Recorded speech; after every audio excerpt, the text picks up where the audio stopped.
जैसी हरी इच्छा। हरिया नाम का एक आदमी मिठाई की दुकान चलाता था। वह अपने हाथ से ही सारी मिठाइयाँ, दही और पनीर बनाता था। जब भी वह कोई काम करता तो यही बोलता, हरी इच्छा। जब भी कोई ग्राहक उससे सौदा लेने आता तो वह सौदा देते और तौलते समय बस यही कहता, हरी इच्छा। वह कभी भी किसी को किसी चीज़ का दाम नहीं बताता।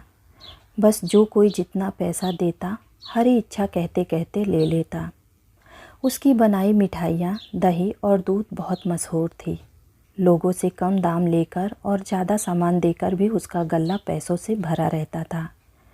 उस पर हरी की खूब कृपा थी। घर पर उसकी एक छोटी बहन और बूढ़ी माँ थी। घर में भी कोई कमी नहीं थी। अब हरिया की भी शादी बड़ी धूमधाम से शारदा नामक एक सुंदर लड़की से हो गई। शारदा और हरिया की ज़िंदगी बहुत ही खुशहाल थी। हरिया बहुत ही भोला भाला और सीधा इंसान था। उसने कभी भी किसी से ऊंची आवाज़ में बात नहीं की थी। घर में भी वह अपनी माँ, बहन और बीबी से बहुत प्यार से बात करता था। लड़ाई झगड़े का तो उसके घर में कभी नाम भी नहीं लिया गया था। एक दिन हरिया दुकान जाने में थोड़ा सा लेट हो गया तो घर से खाना खाकर नहीं गया। तो हरिया की माँ ने शारदा को कहा कि तुम दुकान पर हरिया को खाना दे आओ। शारदा दुकान पर खाना देने गई तो उसने देखा कि हरिया कभी किसी को ज़्यादा सौदा तौल कर दे रहा है और कभी किसी से कम पैसे ले रहा है। उसको यह बात समझ नहीं आई।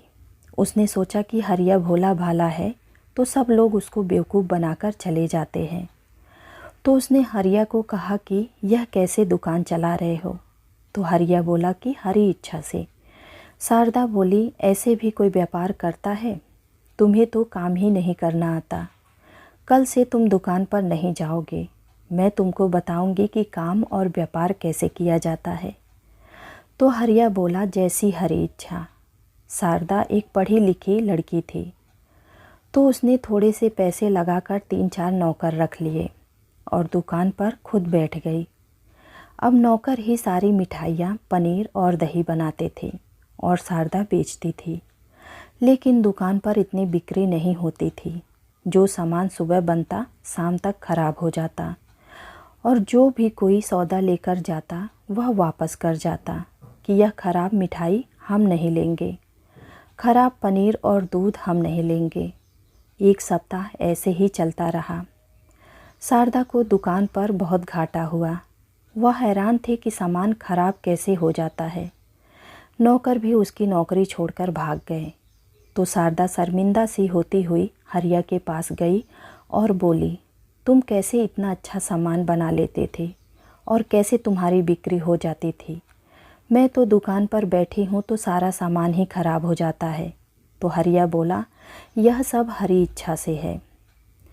चलो तुम दुकान पर मेरे साथ चलो, मैं तुम्हें सब बताता हूँ। पहले तुम अपने मन से अहंकार की पट्टी खोलो और मेरी आँखों से देखो, यानी कि हरी इच्छा से देखो। जब वह दुकान पर जाता है और मिठाइयाँ बनाता है तो शारदा देखती है कि जब वह मिठाइयाँ बना रहा है तो उसके हाथ के नीचे 2 हाथ और हैं। जब वह कोई सौदा तौलता है तो तौलते तौलते उसके हाथों के नीचे 2 हाथ और होते हैं। जब वह किसी से सौदे के पैसे लेता है तो पैसे लेते समय हरिया के हाथ के नीचे 2 हाथ और होते हैं।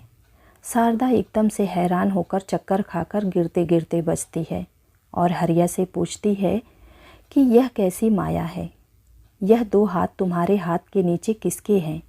तो हरिया बोला, जब मैं छोटा था तो मेरी माँ ने मेरा नाम हरिया रखा था।